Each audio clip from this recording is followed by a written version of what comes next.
Breaking news coming on Karnataka and the ongoing tussle there over the top job and speculation that the Chief Minister could be changed with DK Shivkumar, the Deputy Chief Minister, gunning for that job. Now, Congress President who met with Chief Minister Siddaramaiah, Mallikarjun Kharge, today spoke to the media and the media that was waiting outside of the venue where he held that meeting. But he said, I have nothing to say in what has happened, whatever it is, the High Command will do. So you have the Congress President Mallikarjun Kharge saying that this decision will be made by the High Command.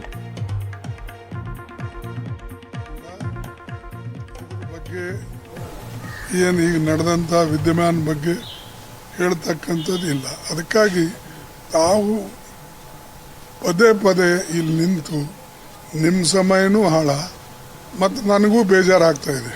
ಬಿಸಿಲಲ್ಲಿ ಚಳಿಯಲ್ಲಿ ನೀವು ನಿಂತು ಅದಕ್ಕೆ ದಯವಿಟ್ಟು ಏನಿರೋದು high command ಮಾಡ್ತದೆ.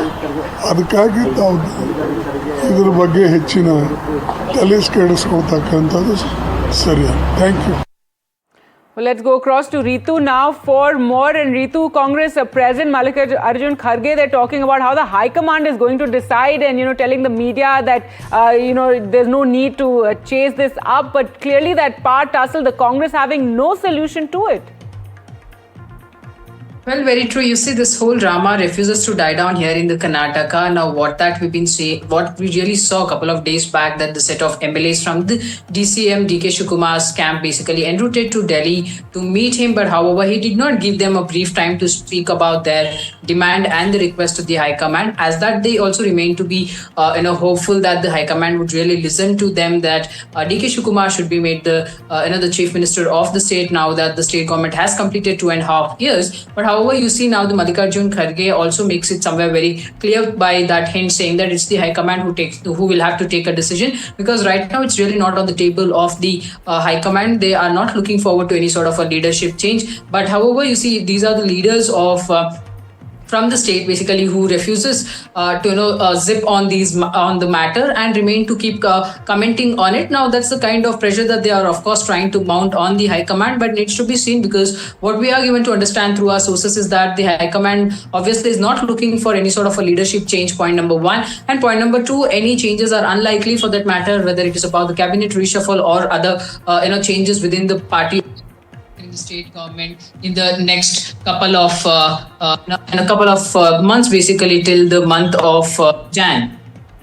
All right, Ritu, thanks so much for joining us with those details. Now, so this meeting today between Mallikarjun Kharge and Siddaramaiah took place, and after the meeting, it's likely that Kharge will also meet the Deputy Chief Minister DK Shivkumar, with leaders of the camps of both Siddaramaiah and DKS batting for the leader. Now, the Karnataka Chief Minister said that anyone can go to Delhi, but ultimately all leaders, whether it is DK Shivkumar, him or anyone else, has to follow the High Command's decision. So let's listen in what was said earlier. ಯಾವಾಗಲೂ del ಆಗ ಪ್ರಶ್ನೆನೇ ಇಲ್ಲ, ಗೊತ್ತಾಯ್ತಾ? Del ಆಗೋದು ಇಲ್ಲ, ಅತಿಯಾಗಿ ಖುಷಿನೂ ಪಡೋದು ಇಲ್ಲ. ಹೋಗ್ಲಿ ಪಾಪ. ಅಲ್ಟಿಮೇಟ್ಲಿ ಹೈಕಮಾಂಡ್ ಏನು ಡಿಸಿಷನ್ ಮಾಡ್ತಾರೆ ಅದನ್ನ ಎಲ್ಲರೂ ಒಪ್ಕೋಬೇಕಲ್ಲಪ್ಪ. ಹೈಕಮಾಂಡ್ನವರು ಏನು ಡಿಸಿಷನ್ ಮಾಡ್ತಾರೆ ಅದಕ್ಕೆ ಎಲ್ಲ ಲೀಡರ್ಗಳು ಒಪ್ಕೋಬೇಕು, ಎಲ್ಲ ಮಂತ್ರಿಗಳು ಒಪ್ಕೋಬೇಕು, ಮತ್ತು ನಾನು ಕೂಡ ಒಪ್ಕೋಬೇಕು, ಡಿ ಕೆ ಶಿವಕುಮಾರು ಒಪ್ಕೋಬೇಕು. ಆ ವಿಷಯನೂ ಮಾತಾಡಲಿಲ್ಲ. ಪಕ್ಷ ಸಂಘಟನೆಗಳು ಮಾಡೋದು, ಚುನಾವಣೆಗಳನ್ನು ಎದುರಿಸೋದು, ಕಾರ್ಯಕರ್ತರಲ್ಲಿ ಸ್ಥಾಯಿ ಶಕ್ತಿ ತುಂಬೋದನ್ನು ಬಿಟ್ಟು ನೀವು ಹೇಳಿದಂಥ ಒಂದು ವಿಷಯನೂ ಚರ್ಚೆ ಆಗಿದೆ.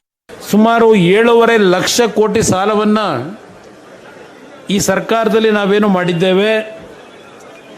ಈ 7.5 ಕೋಟಿ ಸಾಲದಲ್ಲಿ ರಾಜ್ಯದಲ್ಲಿ ದಾಖಲೆಯ ಬಜೆಟನ್ನು ಮಂಡನೆ ಮಾಡಿರ್ತಕ್ಕಂಥ ಈಗಿನ ಮುಖ್ಯಮಂತ್ರಿಗಳು ಮಾಡಿರ್ತಕ್ಕಂಥ ಸಾಲದ ಬಾಬ್ತು ಸುಮಾರು 5.5 ಲಕ್ಷ ಕೋಟಿ ಈಗಿನ ಮುಖ್ಯಮಂತ್ರಿಗಳು ಮಾಡಿರ್ತಕ್ಕಂಥದ್ದು ಈ ನಾಡಿನ ಜನತೆಯ ಮೇಲೆ ಹೊರಿಸಿರ್ತಕ್ಕಂಥ ಭಾರ.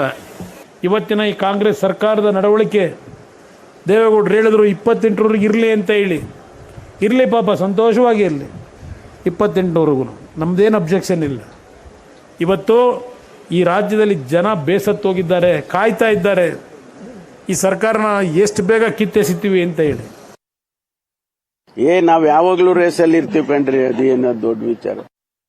2013ರಲ್ಲಿ ನಾನು ಪ್ರದೇಶ್ ಕಾಂಗ್ರೆಸ್ ಸಮಿತಿ ಅಧ್ಯಕ್ಷ ಆಗಿದ್ದೆ. ಸರ್ಕಾರ ತಗೊಂಡ್ ಬಂದ್ವಿ. ನಾನೇ ಮಾಡಿದ್ದೆ, ನಾನೊಬ್ಬನೇ ಸರ್ಕಾರ ತಂದೆ ಅಂತ ನಾನು ಎಲ್ಲೂ ಹೇಳಿಲ್ಲಪ್ಪ ಇಲ್ಲಿವರೆಗೂ. ಸರ್ಕಾರ ಎಲ್ಲರೂ ಸೇರಿ ಪಕ್ಷದಲ್ಲಿ ಕೆಲಸ ಮಾಡಿದೀವಿ. ಜನ ವೋಟ್ ಹಾಕಿದ್ರು, ನಮ್ಮನ್ನು ಗೆಲ್ಲಿಸಿದ್ರು.